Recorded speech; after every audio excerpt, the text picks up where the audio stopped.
지난주 추미애 법무부 장관 지휘권 발동에 대한 대응책을 논의하기 위해 열린 전국 검사장 회의 결과가 오늘 윤석열 검찰총장에게 정식 보고됐습니다.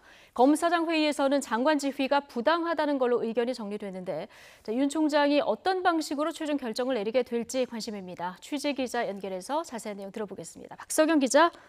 네, 대검찰청입니다. 예, 지난주 금요일 전국 검사장 회의 내용은 오늘 윤석열 총장에게 보고됐다고요?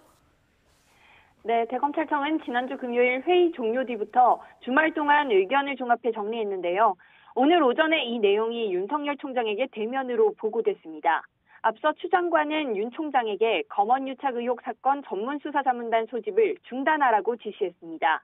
또 수사팀 수사를 지휘하지 말고 결과만 보고받으라고 했습니다. 검사장들은 회의에서 추 장관의 이런 지휘가 총장 지휘와 감독권을 침해해 위법하거나 부당하다고 공감했습니다. 수사자문단 절차 중단 지휘는 받아들일 수는 있어도 윤 총장이 사퇴를 표명하는 건 아니라는 데도 의견이 모였습니다.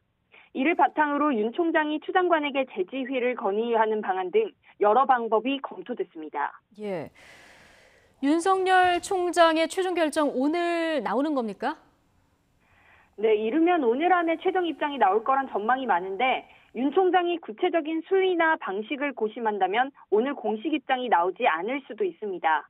물론 주말 동안 검사장 회의 분위기를 파악할 수 있었던 만큼 윤 총장도 어느 정도 마음을 정했을 거로 보입니다. 하지만 결정에 따라 법무부와 검찰 사이 대립이 깊어질 수 있어서 표현 수위나 방식을 정교하게 가다듬는데 시간이 걸릴 것으로 보입니다. 검사장들이 장관 지휘가 부당하다고 의견을 모은 것으로 알려지면서 주말 동안 추 장관과 조국 전 법무부 장관 등은 SNS를 통해 검찰 조직을 향한 장외전을 벌였습니다.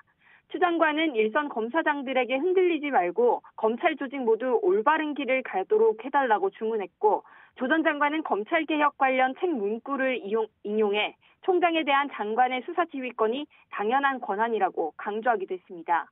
전현직 법무부 장관이 직접 나선 가운데 만일 윤 총장이 장관 지휘를 전면 거부하면 추 장관이 감찰 등 징계까지 고려할 수 있다는 관측도 나오는데요. 거센 후폭풍이 예견된 가운데 윤 총장이 어떤 최종 결론을 내놓을지 이목이 쏠리고 있습니다. 지금까지 대검찰청에서 YTN 박석영입니다.